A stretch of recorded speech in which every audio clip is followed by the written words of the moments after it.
Shalom saudara-saudara.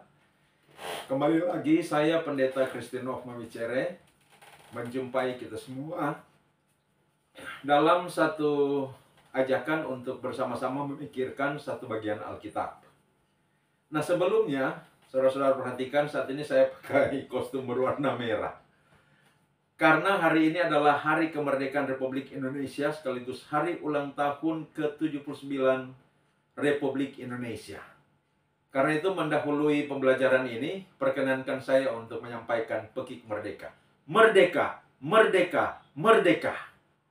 Kita bersyukur kepada Tuhan, sebab Tuhan mengaruniakan kepada bangsa dan negara kita kemerdekaan, sehingga kita boleh hidup aman, bebas, boleh berkarya, boleh menumbuhkan iklim kesejahteraan dalam kehidupan masyarakat, bangsa dan negara Republik Indonesia, di bawah pemerintahan sosok-sosok pemerintah yang Tuhan sudah angkat dan tetapkan untuk bangsa dan negara kita.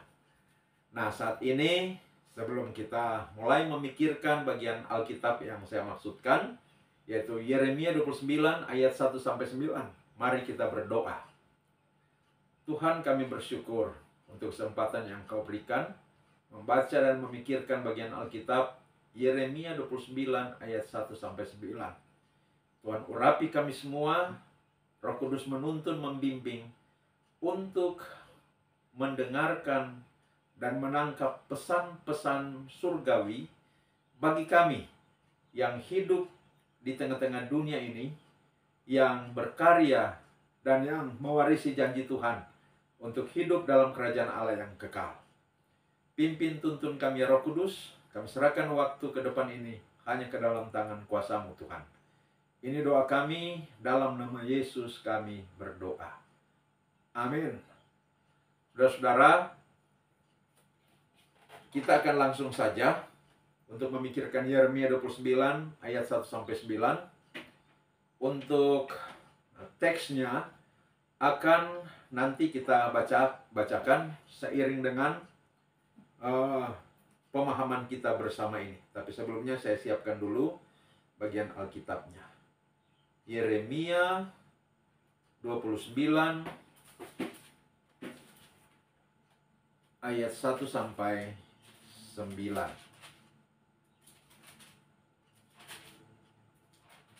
Baik. Sudah saya siapkan. Mari kita mulai. Nah, saudara-saudara yang saya kasih dalam Tuhan kita Yesus Kristus, seperti biasa, yang pertama kita mulai dari struktur teks, ya. Nah, saya mendapati bahwa teks Yeremia 29 ayat 1-9 ini tersusun atas dua bagian. Bagian yang pertama adalah ayat 1 sampai ayat 3. Yang berisi tentang surat yang dikirimkan Nehemia kepada umat Yehuda di pembuangan. Lalu ayat 4 sampai ayat 9 berisi tentang isi surat tersebut. Nah, mari kita lihat dua bagian ini satu demi satu. Maka kita masuk pada bagian yang kedua, yaitu tafsiran. Ayat 1 sampai ayat 3 bunyinya demikian. Saya bacakan untuk kita semua. Beginilah bunyi surat yang dikirim oleh Nabi Yeremia dari Yerusalem kepada tua-tua di antara orang buangan, kepada imam-imam, kepada nabi-nabi, dan kepada seluruh rakyat yang telah diangkut ke dalam pembuangan oleh Nebukadnezar dari Yerusalem ke Babel. Itu terjadi sesudah Raja Yekonya beserta ibu suri, pegawai-pegawai istana, pemuka-pemuka Yehuda dan Yerusalem, tukang dan pandai besi telah keluar dari Yerusalem.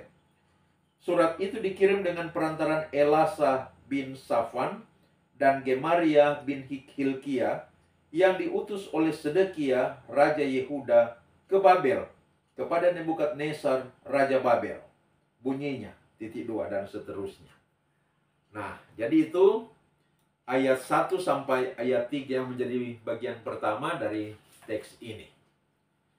Nah, jadi saudara-saudara, Nabi Yeremia dari Yerusalem mengirim surat kepada umat Yehuda yang hidup dalam pembuangan di Babel. Isi surat itu nanti akan kita lihat pada bagian kedua, yaitu pada ayat 4-9. Nah, saat ini mari kita lihat terlebih dahulu konteks surat ini. Jadi konteks surat ini kira-kira demikian saya gambarkan. Yehuda adalah sebuah kerajaan kecil. Nah, mungkin hanya sebesar Manado dan Minahasa Raya. Minahasa Raya mencakup Minahasa, Minahasa Utara, Bitung, Tomohon, Minahasa Selatan, dan Minahasa Tenggara. Dan bahkan mungkin Manado dan Minahasa Raya itu sudah terlalu besar. Kerajaan Yehuda barangkali lebih kecil lagi dari itu. Nah, kerajaan Yehuda ini terjepit di antara kerajaan-kerajaan besar yang ada pada waktu itu. Di sebelah selatan ada Mesir. Di utara ada Asyur. Kemudian juga ada Babilonia dan ada Persia. Nah, pada masa hidup Yeremia, ancaman besar pertama kali datang dari kerajaan Asyur, yang ibu kotanya adalah Niniwe. Sekarang, kerajaan Asyur yang ibu kotanya Niniwe itu adalah kota Mosul di Irak Utara. Itu sekarang. Nah, selama bertahun-tahun kerajaan Yehuda menjadi negara boneka dari kerajaan Asyur. Yehuda harus membayar upeti setiap tahun. Upeti boleh juga disebut uang perlindungan, uang jaminan perlindungan ke Asyur. Jadi Asyur ini jadi bagaikan seperti bos mafia atau kepala preman yang ditakuti oleh kerajaan-kerajaan lainnya, termasuk Yehuda. Jika tidak membayar upeti, maka Asyur akan menghabisi mereka. Namun, Imperium Asyur itu kemudian pada akhirnya dikalahkan dan digulingkan oleh imperium yang lebih besar dan lebih jahat, yaitu kerajaan Babilonia. Yehuda kemudian menjadi negara jajahan Babilonia. Kini uang jaminan perlindungan atau upeti harus dibayarkan ke Babilonia. Nah, Yeremia dibesarkan di tengah konteks Israel Yehuda yang hidup di bawah penindasan dua kerajaan raksasa ini, yaitu Asyur dan Babilonia. Nah, sebagai nabi yang dipanggil dan diutus Allah, nubuat-nubuat Yeremia seringkali berupa penghakiman terhadap Yehuda karena ketidaksetiaan mereka kepada Allah, dan ia melihat kekuasaan Babilonia atas Yehuda sebagai hukuman Allah atas ketidaksetiaan mereka. Yeremia berselisih dengan raja-raja Yehuda mengenai kebijakan luar negeri. Salah satu kesalahan Raja Yehuda saat itu, yaitu Raja Yoyakim, yang dalam bacaan kita ini disebut Yekonya, yang disaksikan oleh dan dikritik oleh Yeremia ini ialah menempuh kebijakan luar negeri dengan membentuk aliansi persekutuan dengan kerajaan Mesir untuk melawan dan mengalahkan Babilonia. Dan ketika aliansi persatuan, persekongkolan Yehuda Mesir itu terbentuk, Yehuda menghentikan pembayaran upeti kepada Babel. Nah, sungguh bagi Yeremia ini, itu merupakan ide yang buruk, tindakan yang buruk. Dan benar saja, Raja Babilonia, yaitu Nebukadnezar, tidak menerima hal itu. Dia membawa pasukan ke Yerusalem, menaklukkan kota itu, dan membawa sekitar 10.000 warga terkemuka kota itu, termasuk Raja Yoyakin. Ibu Suri. Ibu Suri itu adalah mama dari Yoyakin. Dalam hal ini permaisuri dari ayahnya, raja sebelumnya, yaitu Yoyakim. Raja Yoyakim dan segenap keluarganya ditawan, diangkut ke Babilonia sebagai tawanan, termasuk Ibu Suri, yaitu mama dari Yoyakim tadi. Nah, Nebukadnezar kemudian mengangkat paman dari Yoyakim, yaitu Sedekia, menjadi Raja Yehuda di Yerusalem untuk melayani kepentingan Babilonia. Berarti Sedekia ini adalah raja boneka, diangkat oleh pemerintah penjajah untuk melayani kepentingan pemerintah penjajah, dalam hal ini Babilonia. Nah, inilah saudara-saudara sedikit konteks surat Yeremia kepada orang-orang buangan. Orang-orang terlantar yang kini tinggal di negeri asing, yang berusaha menyesuaikan diri dengan cara hidup dan keberadaan yang baru sebagai tawanan di negeri orang. Dikatakan bahwa surat itu dikirim dengan perantaran Elasa bin Safan dan Gemaria bin Hilkiah, yang diutus oleh Sedekia, Raja Yehuda ke Babel kepada Nebukadnezar, Raja Babel. Nah, saudara-saudara, Elasa bin Safan adalah salah seorang pejabat kerajaan Yehuda. Sedangkan Gemaria adalah seorang petugas di bait suci. Nah, sepertinya Nabi Yeremia memiliki hubungan yang baik dengan mereka berdua. Elasa dan Gemaria mendapat tugas dari Raja Sedekia untuk pergi kepada Nebukadnezar, Raja Babel. Ya, barangkali tugas itu adalah untuk membawa upeti kepada Nebukadnezar. Nah, begitu Yeremia mendengar mereka berdua hendak pergi ke Babel, Yeremia menulis surat untuk orang-orang Yehuda yang terbuang di Babel dan menitipkan surat itu kepada mereka berdua untuk diberikan kepada orang-orang buangan di Babel. Nah, itu bagian yang pertama, ayat 1 sampai ayat 3. Sekarang mari kita melihat tafsiran bagian yang kedua, yaitu ayat 4 sampai ayat 9. Ayat 4 sampai ayat 9 berkata begini, saudara-saudara. Beginilah firman Tuhan semesta alam, Allah Israel, kepada semua orang buangan yang diangkut ke dalam pembuangan dari Yerusalem ke Babel. Dirikanlah rumah untuk kamu diami. Buatlah kebun untuk kamu nikmati hasilnya. Ambillah istri untuk memperanakkan anak laki-laki dan perempuan.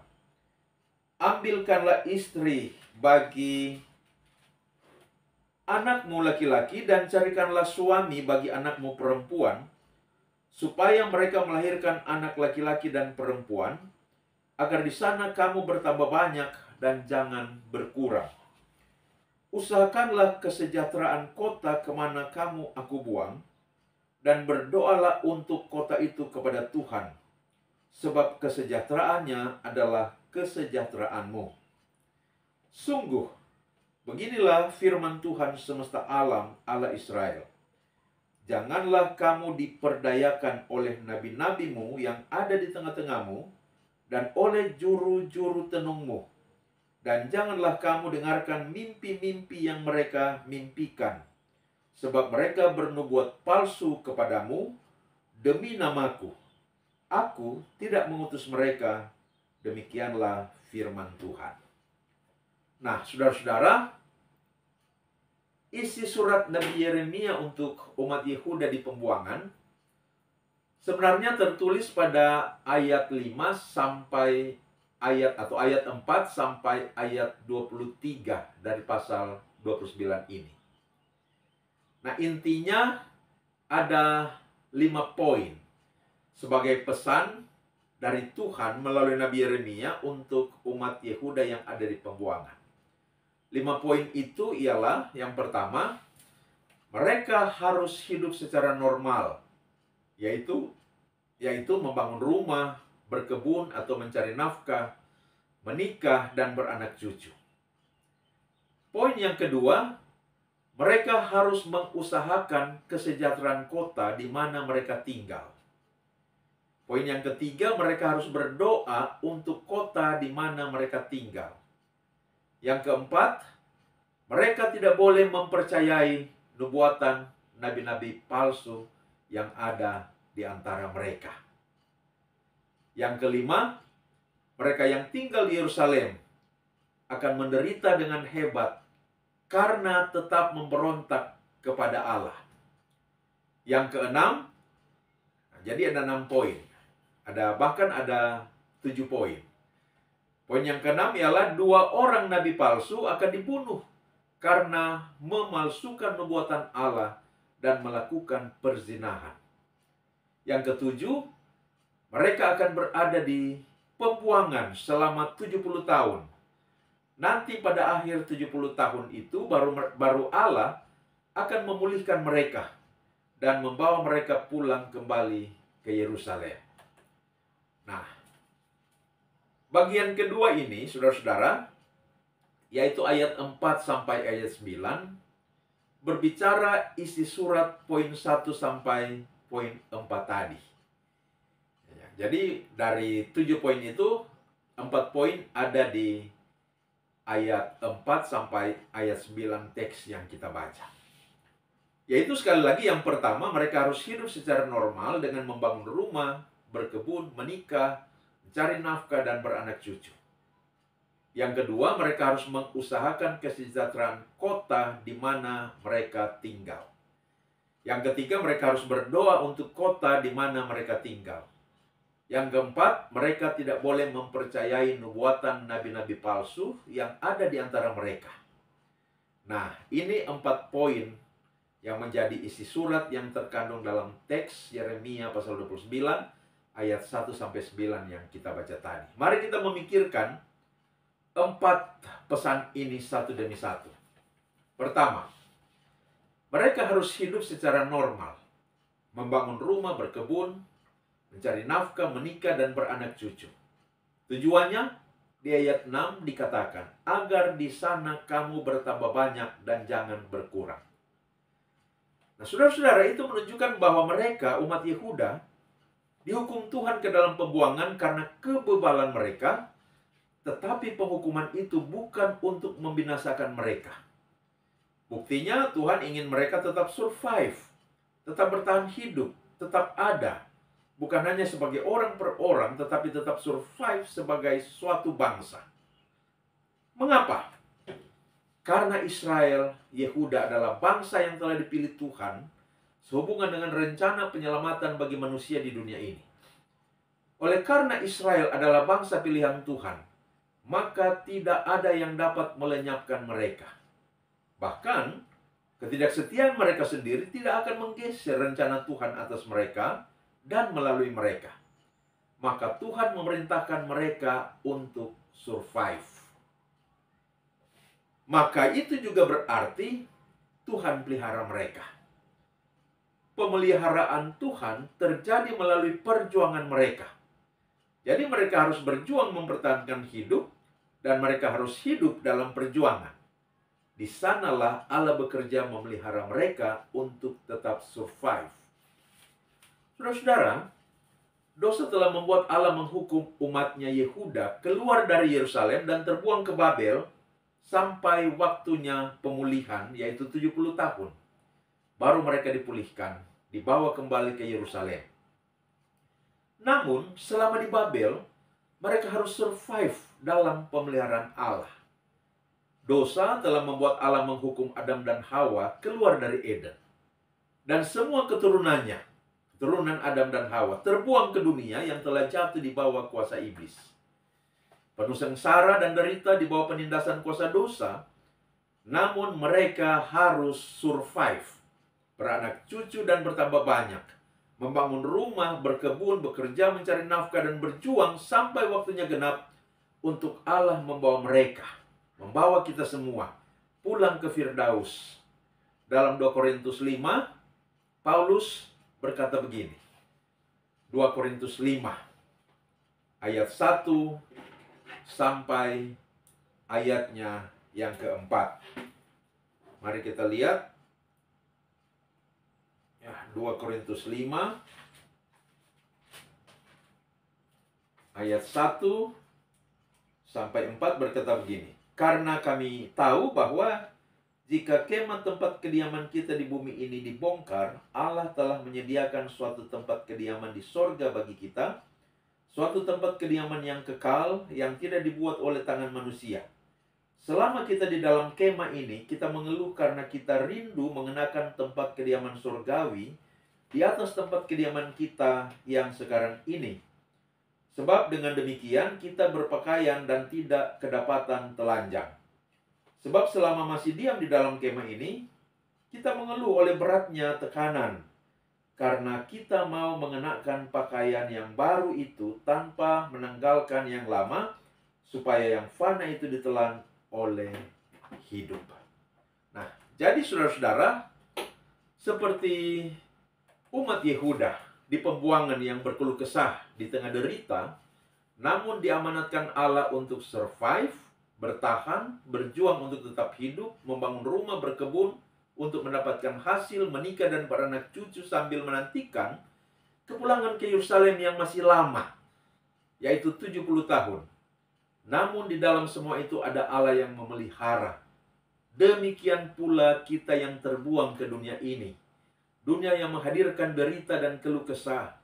Kita harus berjuang untuk survive, bekerja keras untuk mendapatkan hasil, membangun rumah, menikah, dan beranak cucu, sambil menantikan saat di mana Tuhan akan membawa kita pulang ke Yerusalem yang baru, tempat tinggal sejati kita.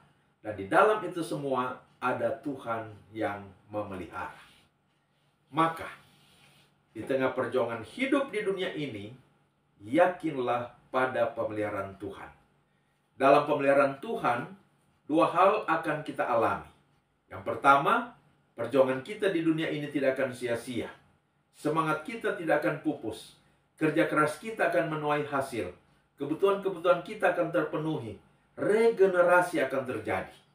Dan yang kedua, bila sudah tiba saatnya, Tuhan Allah akan memindahkan kita, membawa kita pulang ke negerinya yang kekal. Saudara-saudara, hidup terbuang di negeri asing tidaklah mudah. Namun mereka harus berjuang untuk survive dan percaya pada pemeliharaan Allah. Itu berarti mereka harus berjuang dalam iman, dalam keyakinan bahwa Yahweh yang memelihara, dan itu berarti tetap menjaga identitas iman Yudaisme mereka. Mereka hidup terasing di bangsa yang tidak mengenal Yahweh, yang tidak mengenal Allah Tuhannya Israel. Namun mereka harus tetap menjaga identitas keberimanan mereka.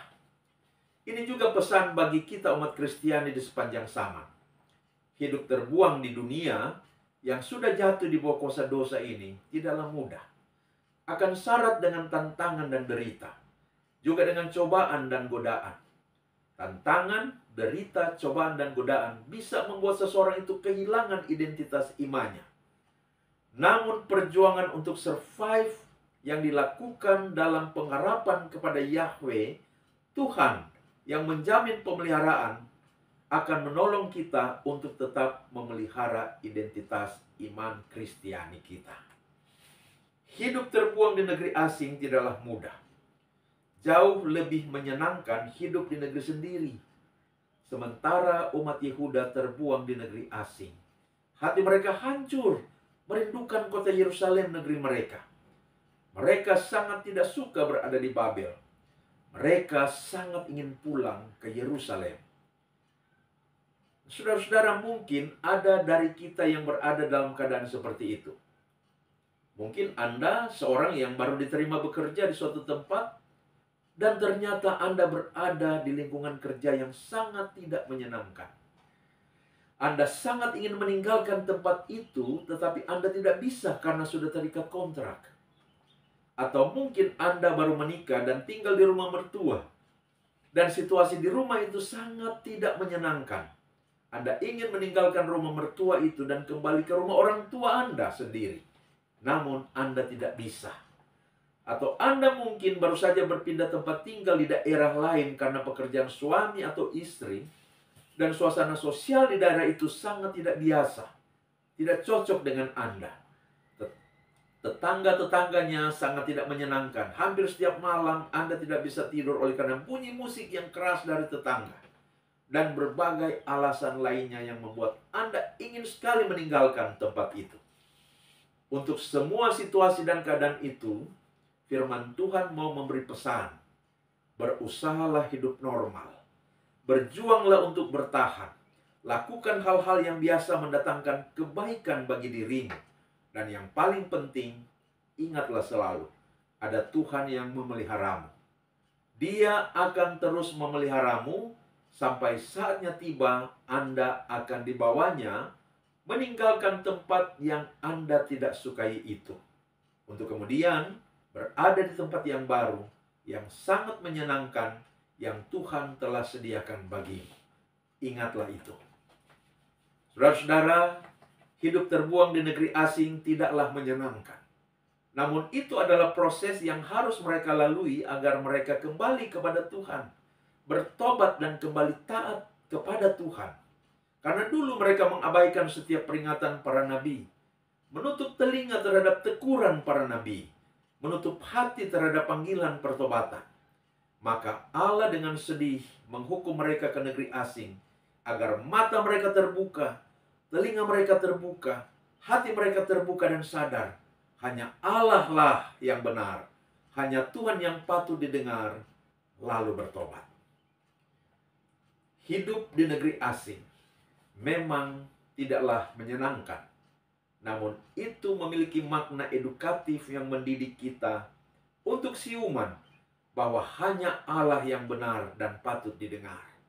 Untuk membuat kita belajar dari pengalaman bahwa kalau Dia menyuarakan peringatan melalui firman-Nya dengan dengarkan itu. Bahwa kalau firman-Nya menegur, segera bertobat. Supaya jangan kita terbuang dalam keadaan hidup yang menderita sebagai cambuk yang ujungnya ada emas untuk kebaikan kita. Hidup terasing dalam pembuangan, saudara-saudara, tidaklah mudah.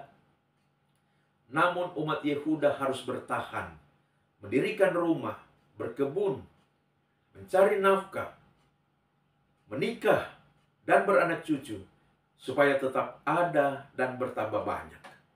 Mengapa? Karena mereka akan menjadi saksi Tuhan di Babilonia. Mari kita mengingat bagaimana Nebukadnezar dan para pembesar serta rakyat Babilonia menyaksikan kuasa Tuhan yang disembah umat Yehuda ketika salah seorang buangan yang bernama Daniel berhasil menerka dan mengartikan mimpi Nebukadnezar. Lalu kemudian Nebukadnezar tewas sesuai arti mimpinya yang dibukakan oleh Daniel sebagaimana yang diperlihatkan oleh Allah. Ingatlah bahwa Daniel adalah salah seorang buangan itu, menunjukkan kuasa Tuhan Israel yang sanggup melindunginya di dalam gua singa, sehingga Darius, Raja Persia, mengeluarkan maklumat bahwa seluruh rakyat kerajaan Media Persia harus menyembah Allah yang disembah Daniel. Mari kita juga mengingat bagaimana Musa dan umat Israel yang terbuang di Mesir menunjukkan kedaulatan kuasa Allah Israel yang tak terkalahkan kepada Firaun dan rakyat Mesir melalui 10 tulah dan melalui peristiwa Laut Teberau. Saudara-saudara, hidup di dunia ini tidaklah mudah, tapi kita harus tetap berjuang, bertahan dan survive dalam pemeliharaan Tuhan, karena kita ada di dunia ini untuk dipakai Tuhan sebagai alat untuk menyaksikan kuasa dan kasih-Nya yang ajaib, yang menyelamatkan manusia dan dunia melalui karya salib Kristus, dan bahwa tidak ada satupun Tuhan dan penguasa dunia yang dapat menyelamatkan manusia dan dunia seperti yang dilakukan Allah di dalam Yesus Kristus. Sampai di sini, saudara-saudara, kita boleh menarik satu garis kesimpulan bahwa memang hidup terasing dalam pembuangan tidaklah mudah. Namun umat Yehuda harus berjuang bertahan hidup dalam keyakinan dan pengharapan kepada pemeliharaan Allah. Karena Allah melalui pembuangan itu, Allah mau membuat mereka sadar dan bertobat untuk kembali hidup dalam kesetiaan kepadanya, dan mau memakai mereka menjadi kesaksian akan kuasa dan kedaulatannya yang tak tertandingi kepada bangsa yang tidak mengenal Allah itu, sampai saatnya Allah membawa mereka, umat Yehuda itu, pulang kembali ke Yerusalem. Sekarang mari kita lihat pesan yang kedua. Apa pesan kedua? Yaitu bahwa mereka harus mengusahakan kesejahteraan kota di mana mereka tinggal. Mari melihat kembali ayat 7 kalimat pertama. Di situ dikatakan, usahakanlah kesejahteraan kota kemana kamu aku buang.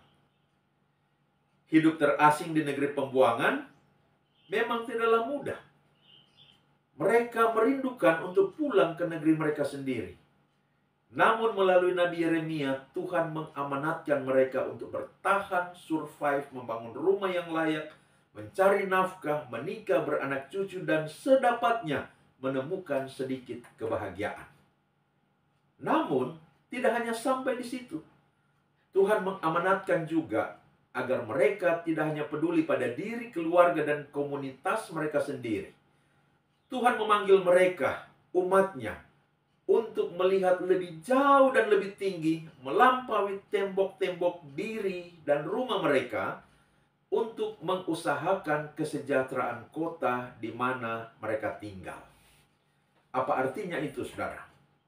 Pertama, mengusahakan kesejahteraan kota berarti turut berpartisipasi dalam menjaga stabilitas keamanan kota di mana mereka tinggal itu. Dan itu berarti mewujudkan kehidupan yang damai antar individu dan antar kelompok. Sebab dengan terpeliharanya stabilitas keamanan, maka akan terjadi pertumbuhan ekonomi dan dengan demikian pertumbuhan kesejahteraan. Memang mereka umat Yehuda ini adalah masyarakat kelas 2 di Babel. Mereka adalah tawanan yang sedang terjajah. Namun, abaikan dulu itu. Mereka mau melawan juga tak akan mampu.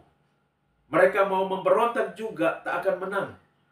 Jika mereka lakukan itu, mereka hanya akan mati konyol. Maka dengan pesan ini Yeremia mau menyadarkan mereka. Sekarang bukannya waktu berperang. Sekarang adalah waktu untuk survive. Bertahan agar tetap hidup. Untuk nanti kembali ke negeri sendiri. Maka sementara survive, usahakanlah kesejahteraan kota di mana mereka tinggal. Dan itu pertama-tama berarti berpartisipasi dalam menjaga stabilitas keamanan kota itu. Kalau kota tempat mereka tinggal itu aman, maka mereka juga aman. Kalau kota tempat tinggal mereka itu sejahtera, maka mereka juga sejahtera. Yang kedua, mengusahakan kesejahteraan kota berarti berupaya meningkatkan perekonomian masyarakat kota itu. Karena itu, pertama tadi sudah diamanatkan untuk mengolah kebun, untuk mendapatkan hasil, untuk bekerja, mendapatkan hasil. Dengan kata lain juga, bekerja, mencari nafkah, berdagang, mencari laba, jalankan usaha, putar modal, agar kondisi ekonomi keluarga menjadi bagus. Jadi dalam pengertian kedua, mengusahakan kesejahteraan kota berarti menjadi anggota masyarakat yang melakukan kegiatan-kegiatan yang bersifat produktif seperti berkebun, mengolah hasil kebun menjadi produk yang bernilai jual lebih tinggi. Bekerja di sektor produksi yang mana semua itu akan berdampak pada perputaran uang yang lancar dan berkembang, yang pada gilirannya akan berdampak pada perkembangan ekonomi masyarakat. Yang ketiga, mengusahakan kesejahteraan kota berarti menjadi masyarakat yang tunduk pada pemerintah, namun di dalamnya mampu memberikan sumbangsi pemikiran-pemikiran yang inovatif dan strategis demi perkembangan dan kemajuan kota. Dalam hal ini, umat Yehuda di pembuangan sudah membuktikannya. Lihatlah antara lain peran Daniel, Sadrak, Mesak, dan Abednego dalam pemerintahan kolonial Babilonia dan kemudian Persia. Lihatlah juga peran Nehemia dan lain-lain sebagainya. Mereka adalah contoh orang-orang yang diangkat menjadi pejabat-pejabat dalam pemerintah kolonial Babilonia dan kemudian Persia oleh karena kecerdasan dan integritas mereka.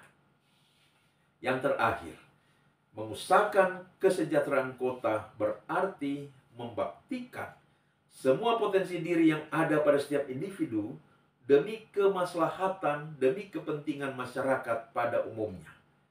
Dengan mengupayakan kesejahteraan kota di mana mereka dibuang, sesungguhnya Tuhan Allah sedang mengajari mereka hal tentang mengasihi musuh. Mereka sedang tinggal di wilayah musuh. Di sana memang mereka diperlakukan dengan tidak baik oleh masyarakat Babel. Mereka dianggap budak, dipekerja paksakan, dan tidak diperlakukan dengan layak sebagai manusia. Namun, meski demikian, mereka harus mengupayakan kesejahteraan kota di mana mereka tinggal itu. Artinya, mereka harus berbuat baik kepada orang-orang yang memusuhi mereka. suatu saat nanti, meski masih lama, mereka akan meninggalkan kota itu dan kembali ke Yerusalem. Dan saat mereka kembali itu, mereka akan meninggalkan buah-buah yang baik di sana. Inilah juga yang diajarkan Yesus kepada pengikut-pengikutnya. Dalam Matius 5 ayat 43 dan 44, Yesus berkata, "Kamu telah mendengar firman, kasihilah sesamamu manusia dan bencilah musuhmu. Tetapi aku berkata kepadamu, kasihilah musuhmu dan berdoalah bagi mereka yang menganiaya kamu." Selain itu, kebaikan-kebaikan yang mereka lakukan demi kesejahteraan kota mungkin saja akan merubah pandangan, image, dan sikap masyarakat Babel kepada mereka, sehingga mereka akan diperlakukan lebih baik lagi, lebih manusiawi, lebih menyenangkan. Dan saya pikir mereka berhasil melakukannya, saudara-saudara. Berpartisipasi dalam upaya mensejahterakan kota.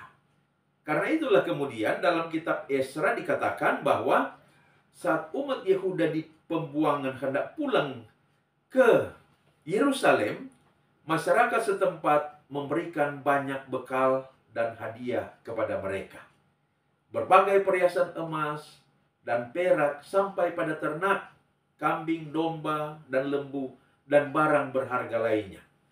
Esra pasal 1 ayat 6 berkata, "Dan segala orang di sekeliling mereka membantu mereka dengan barang-barang perak, dengan emas, harta benda, dan ternak, dan dengan pemberian yang indah-indah, selain dari segala sesuatu yang dipersembahkan dengan sukarela."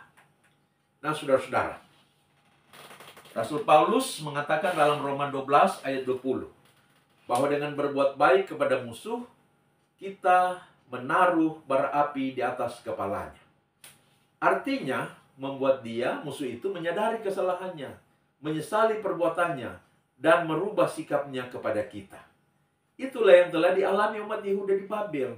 Karena mereka berhasil menjalankan amanat Allah untuk berbuat baik kepada musuh dengan mengusahakan kesejahteraan kota di mana mereka dibuang.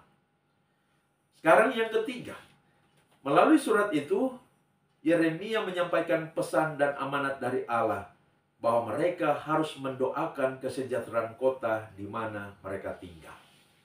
Jadi saudara-saudara, sementara mereka berupaya dan berpartisipasi dalam berbagai usaha untuk mensejahterakan kota di mana mereka tinggal, mereka diamanatkan untuk mendoakan kesejahteraan kota itu. Doa dan kerja harus berbarengan. Jangan hanya kerja, tapi juga harus berdoa. Dan jangan hanya berdoa, tapi juga harus kerja. Ora et labora, berdoa dan bekerja. Saya teringat kata mantan Ketua Sinode Gemim, Pendeta A.O. Supit. Dia berkata, "Doakan yang kamu kerjakan, kerjakan yang kamu doakan." Nah, saudara-saudara, mengapa Allah mengamanatkan untuk mendoakan kesejahteraan kota di mana umatnya tinggal?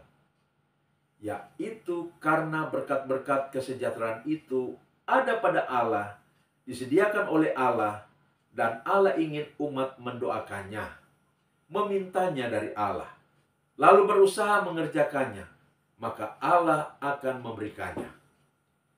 Allah menghendaki untuk mensejahterakan kota di mana kita tinggal, tetapi Allah memanggil umatnya yang tinggal di kota itu untuk mendoakannya. Bila demikian, penting bagi kita untuk memikirkan apa itu doa. Nah, apakah doa itu? Sebelum kita lihat definisi doa, mari kita lihat dulu hakikat dari doa. Jadi saudara-saudara, doa itu pada hakikatnya adalah pengakuan bahwa Allah berdaulat dan kita, manusia terbatas, sangat bergantung padanya. Ini hakikat dari doa. Pengakuan bahwa Allah itu Maha Kuasa yang sanggup melakukan segalanya, dan kita manusia terbatas yang tidak sanggup menggapai segala harapannya, sehingga perlu bergantung pada Allah dan berharap pada pertolongannya. Itu hakikat doa. Yohanes Calvin berkata, doa adalah pengakuan bahwa Allah adalah sumber segala yang baik, maka kita perlu anugerah Tuhan. Nah, ini hakikat doa, saudara-saudara. Nah, ketika kita berdoa dan di dalamnya kita memanggil namanya, memuliakan namanya, mengakui kedaulatannya, dan menyandarkan keberadaan kita yang lemah kepadanya, sungguh Tuhan senang. Itu yang Tuhan tunggu. Maka definisi atau rumusan dari doa ialah mempersembahkan kepada Allah pujian dan permohonan kita sesuai dengan kehendaknya. Jadi saudara-saudara, doa adalah memuji Allah dan memohon kehendaknya terjadi atas kita. Bukan memohon kehendak kita terjadi atas kita, tetapi memohon kehendak Allah terjadi atas kita. Itu arti dari doa. Oleh karena itu, kehidupan doa akan bertumbuh bersama dengan kehidupan yang tekun belajar firman. Makin kita memahami kebenaran firman, makin kita mengenali kehendak Allah, maka akan makin benar doa-doa kita dan makin kita akan mengalami kuasa dan rencana Allah yang indah atas hidup kita. Doa adalah memahami isi hati Tuhan dan memohon isi hati Tuhan itu terjadi. Kalau kita mengerti hati Tuhan, itu jadi sumber doa, saudara-saudara. Contoh, Tuhan sedih melihat suami istri yang bertengkar tidak ada habis-habisnya. Tuhan ingin mereka hidup rukun dan damai. Maka Tuhan ingin kita mendoakan pasangan suami istri itu dengan mengerti hati Tuhan terhadap mereka, bahwa Tuhan sedih mereka bertengkar, Tuhan sedih mereka mau bercerai, Tuhan ingin sekali mereka saling mengampuni dan jalan baik kembali. Maka itu yang kita doakan. Kita minta supaya Tuhan memberikan kepada mereka hati yang damai, hati yang saling mengampuni, dan boleh dipulihkan dalam hubungan mereka sebagai suami istri. Maka pasti Tuhan jawab, karena doa kita itu sesuai dengan isi hati dan kehendak Tuhan. Kesadaran dan pengakuan akan kedaulatan Tuhan Allah dan kebergantungan kita kepadanya membuat kita melihat akan pentingnya doa. Karena itu John Wesley pernah berkata begini, Allah tidak melakukan apa-apa selain dari menjawab doa-doa orang percaya. Mungkin saudara-saudara, pendapat John Wesley ini dapat dikategorikan sebagai bahasa yang hiperbol atau melebih-lebihkan. Tetapi di dalamnya terkandung makna penting, bahwa Allah yang berdaulat senantiasa mau memberikan pertolongan dan berkat-Nya, tetapi Dia menantikan kita orang percaya mendoakannya. Allah mau memberikan berkat-Nya kepada kita, tetapi Dia menunggu kita mendoakannya terlebih dahulu. Bahkan ketika Allah menghendaki untuk memberikan pertolongan, berkat, kesejahteraan, perlindungan, pemeliharaannya, maka Dia memanggil dan bahkan menggerakkan orang-orang percaya untuk mendoakannya sehingga hal itu diwujudkan olehnya.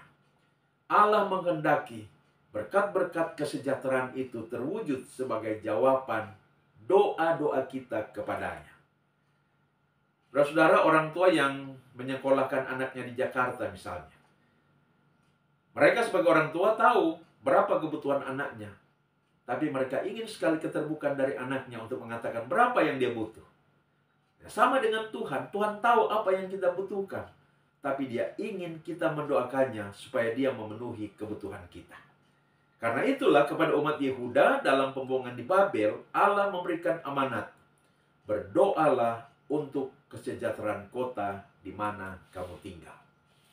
Di sisi lain, saudara-saudara, panggilan untuk mendoakan kota itu adalah cara Allah untuk membawa mereka kembali dalam iman dan persekutuan hidup dengan Dia. Bukankah mereka dihukum ke dalam pembuangan karena dosa ketidaksetiaan mereka, dosa penyembahan berhala mereka? Maka dengan amanat berdoa ini, Tuhan Allah sedang mengerjakan pemulihan atas kerohanian mereka yang sedang sakit. Yang keempat, melalui surat itu, Yeremia menyampaikan pesan kepada umat Yehuda di pembuangan. Mereka tidak boleh mempercayai nubuatan nabi-nabi palsu yang ada di antara mereka. Mengapa Tuhan mengamanatkan umat Yehuda yang ada di Babel untuk membangun rumah, bekerja mencari nafkah, menikah dan beranak cucu, bahkan mengusahakan dan mendoakan kesejahteraan kota di mana mereka dibuang? Yaitu karena penghukuman dalam pembuangan yang dirancangkan Tuhan bagi mereka akan berlangsung selama 70 tahun. Hal itu sudah diberitahukan Tuhan kepada Yeremia. Dan Yeremia sudah memberitahukannya kepada mereka. 70 tahun adalah waktu yang lama. Karena itu mereka harus hidup normal dan sejahtera di sana. Dan untuk itu mereka harus membangun rumah, menikah, beranak cucu, bekerja, dan berpartisipasi dalam upaya mensejahterakan kota di mana mereka tinggal. Akan tetapi, ada nabi-nabi palsu di antara mereka yang menubuatkan berita yang bukan berasal dari Tuhan. Bahwa di pembuangan itu mereka tidak akan lama. Di Babel mereka hanya akan selama 2 tahun saja. Lalu Tuhan akan membawa mereka kembali ke Yerusalem. Nah, ini berita dari nabi-nabi palsu. Nubuatan para nabi palsu itu lebih enak terdengar di telinga mereka. Sementara nubuatan dari Nabi Yeremia tak mereka sukai. Nubuatan para nabi palsu itu sangat mempengaruhi mereka pada awalnya. Sehingga mereka hanya hidup sekedarnya di Babel, tidak membangun rumah, tidak bekerja mencari nafkah, tidak menikah dan beranak cucu, bersikap acuh tak acuh kepada masyarakat dan pemerintah Babel. Karena mereka pikir Tuhan akan segera memulihkan mereka dengan membawa mereka kembali pulang ke Yerusalem. Maka Tuhan memakai Nabi Yeremia yang ada di Yerusalem untuk menyurat kepada mereka dan menyampaikan nubuatan firman Tuhan yang otentik, yang sebenarnya. Termasuk di dalamnya pesan untuk tidak mendengar dan mempercayai nubuatan-nubuatan dari para nabi palsu. Mengapa disebut nabi palsu? Yaitu karena mereka tidak dipanggil, dipilih, diangkat, dan diutus oleh Tuhan. Tidak. Kemudian mereka memberitakan apa yang menjadi pikiran mereka sendiri. Diberitakan kepada umat apa yang menjadi pikiran mereka sendiri. Dan dengan mengatakan itu adalah berita yang mereka peroleh dari Tuhan. Jadi mereka mencatut nama Tuhan untuk dikenakan pada pikiran mereka. Nah, biasanya mereka menyampaikan pesan dan berita yang menyenangkan dan disukai oleh umat. Karena memang mereka memiliki motif untuk mendapatkan pujian dan keuntungan materi dari umat. Maka saudara-saudara, para hamba Tuhan sepanjang zaman harus senantiasa waspada. Sehingga hanya menyampaikan berita yang sungguh dari Tuhan, berita yang sungguh-sungguh dari firman-Nya, bahkan meskipun berita dan pesan firman itu tidak enak didengar oleh umat Allah, karena mengkritik kesalahan dan dosa. Menyampaikan berita yang sesungguhnya firman Tuhan itu mengasumsikan suatu kontemplasi, yaitu persekutuan pribadi dengan Tuhan melalui doa dan mempelajari naskah Alkitab secara sungguh dan serius dengan menerapkan kerja hermeneutik yang alkitabiah agar supaya boleh menangkap pesan-pesan firman yang otentik dari Roh Kudus yang lahir dari teks Alkitab untuk disampaikan kepada umat Allah dalam situasinya kini. Hamba Tuhan tidak boleh menyampaikan pikiran dan pendapatnya sendiri dengan mengatasnamakan firman Tuhan untuk menyenangkan telinga pendengar dan dengan motif untuk mendapatkan pujian dan keuntungan materi. Hamba Tuhan yang otentik menyampaikan ya di atas ya, tidak di atas tidak. Harus mampu menyampaikan suara kenabian untuk memperingatkan setiap perilaku dosa, mengkritik setiap kejahatan, dan mengoreksi setiap kesalahan untuk membawa umat pada pertobatan dan kehidupan di dalam Tuhan. Jadi itu saudara-saudara bagian tafsiran yang sudah kita pikirkan. Sekarang mari kita melihat bagian yang terakhir, yaitu benang merah teks yang berkaitan dengan tema tadi. Nah, saudara-saudara, Tuhan Allah berkehendak mensejahterakan setiap kota yang ada di bumi ini. Kehendak Allah ini menunjukkan betapa Allah itu baik bagi segenap umat manusia di bumi ini. Dan untuk mewujudkan kota yang masyarakatnya hidup sejahtera, Tuhan Allah memanggil gereja, setiap orang percaya yang ada di kota itu, untuk mengusahakan dan mendoakan kesejahteraan kota itu. Pertama, mengusahakan kota. Nah, itu berarti yang pertama, gereja dipanggil untuk menopang pemerintah kota yang ada. Pemerintah kota atau kabupaten dalam hal ini juga pemerintah dalam pengertian yang luas, yaitu pemerintah dari pemerintah yang tertinggi sampai yang terendah, dari kepala negara sampai kepala lingkungan. Pemerintah adalah lembaga yang diberikan otoritas oleh Tuhan. Ingat pembacaan kita minggu yang lalu, yaitu Roma 13 ayat 1-7, bahwa pemerintah adalah lembaga yang diberikan otoritas oleh Tuhan untuk memajukan kesejahteraan masyarakat. Maka gereja harus menopang pemerintah dalam rangka menjalankan roda pemerintahan dan mengupayakan kemajuan, peningkatan kesejahteraan masyarakat. Warga gereja adalah juga warga masyarakat.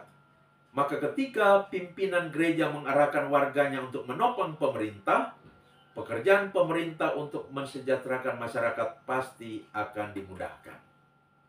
Yang kedua, dalam memajukan kesejahteraan masyarakat, tentu pemerintah membutuhkan masukan dari semua elemen masyarakat. Untuk itu gereja dipanggil untuk memberikan masukan-masukan yang inovatif dan strategis tentang kebijakan-kebijakan dalam memajukan kesejahteraan masyarakat. Yang ketiga, pemerintah adalah manusia yang punya keterbatasan, yang bisa salah dan keliru dalam tindakan-tindakan dan kebijakan-kebijakannya. Maka gereja dipanggil oleh Allah untuk menyampaikan aspirasi, koreksi, dan kritik kepada pemerintah ketika fenomena-fenomena penyimpangan terlihat. Tetapi sampaikan semua itu dengan hormat, karena pemerintah adalah hamba Allah, dan sampaikan semua itu sesuai dengan hukum dan mekanisme yang berlaku, karena bila menyimpang dari hukum dan mekanisme yang berlaku, pemerintah bisa menjatuhkan hukuman. Yang keempat, gereja dipanggil untuk terlibat dalam pemilihan umum kepala-kepala daerah yang akan dilaksanakan bulan November nanti. Pilihlah sosok-sosok yang telah terbukti spiritualitasnya yang takut akan Tuhan, dan telah terbukti kepeduliannya serta keberpihakannya pada kepentingan dan kesejahteraan masyarakat. Sekarang yang kedua, doakan kesejahteraan kota. Artinya, gereja dan bahkan seluruh warga Gemim dipanggil untuk mendoakan secara serius dan berkesinambungan kota, kabupaten, juga bangsa dan negara dan provinsi, agar diberkati Tuhan dengan pertumbuhan tingkat kesejahteraan, keamanan, ekonomi, pendidikan, pelayanan publik, dan berbagai segmen lainnya dalam kehidupan masyarakat. Dan itu juga berarti gereja dipanggil untuk secara serius dan terus-menerus mendoakan pemerintah yang adalah hamba Allah, agar dipakai Allah untuk mengekang kejahatan, menekan angka kemiskinan, serta dapat menjalankan roda pemerintahan yang sesuai kehendak Allah, dan dapat memajukan terus kesejahteraan masyarakat. Saudara-saudara, kita bersyukur kepada Tuhan, sebab di hari ulang tahun ke-79 Republik Indonesia yang baru kita rayakan ini, kita boleh menyaksikan dan mengalami akan kemajuan dalam kesejahteraan masyarakat bangsa dan negara Republik Indonesia, Provinsi Sulawesi Utara, Kota Manado, dan berbagai kabupaten yang ada di Sulawesi Utara ini.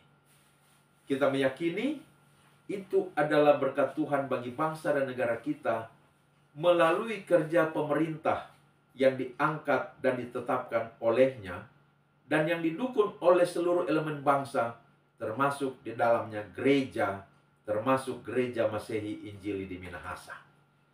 Ke depan, bila kita sebagai gereja terus berkolaborasi dan bersinergi dengan pemerintah dalam mengusahakan peningkatan kesejahteraan masyarakat dan terus berdoa kepada Tuhan untuk pertumbuhan kesejahteraan masyarakat, kita yakin Tuhan akan menolong bangsa kita, provinsi kita, kota kabupaten kita untuk lebih maju dan lebih sejahtera lagi. Terpujilah Kristus. Amin. Mari kita berdoa. Tuhan, terima kasih untuk firman-Mu. Berkatilah gereja Masih Injil di Minahasa, berkati seluruh warga Gemim, agar supaya dapat menjadi warga-warga negara yang baik, yang akan menopang pemerintah yang telah Engkau angkat dan tetapkan atas bangsa ini, atas provinsi kami, atas kota kabupaten yang ada, agar supaya sungguh mereka dapat berperan sebagai hamba Tuhan yang akan memajukan kebaikan dan kesejahteraan masyarakat dan makin hari makin mengekang kejahatan serta menekan angka kemiskinan. Kami berdoa kiranya Engkau memelihara dan memberi kebijaksanaan kepada pemerintah untuk melaksanakan tugas-tugas mereka. Kami berdoa di usia yang ke-79 tahun, bangsa dan negara Republik Indonesia makin maju, makin diberkati. Pemerintahan baru yang akan segera dilantik mengerjakan tugasnya. Tuhan tetap sertai dan pimpin pakai mereka demi keberlangsungan negara kesatuan Republik Indonesia. Terpujilah nama-Mu Tuhan. Ini doa kami, di dalam nama Tuhan Yesus kami berdoa. Amin. Demikian saudara-saudara, edisi kali ini. Sampai berjumpa pada edisi-edisi yang akan datang. Shalom. Tuhan memberkati kita semua. Amin.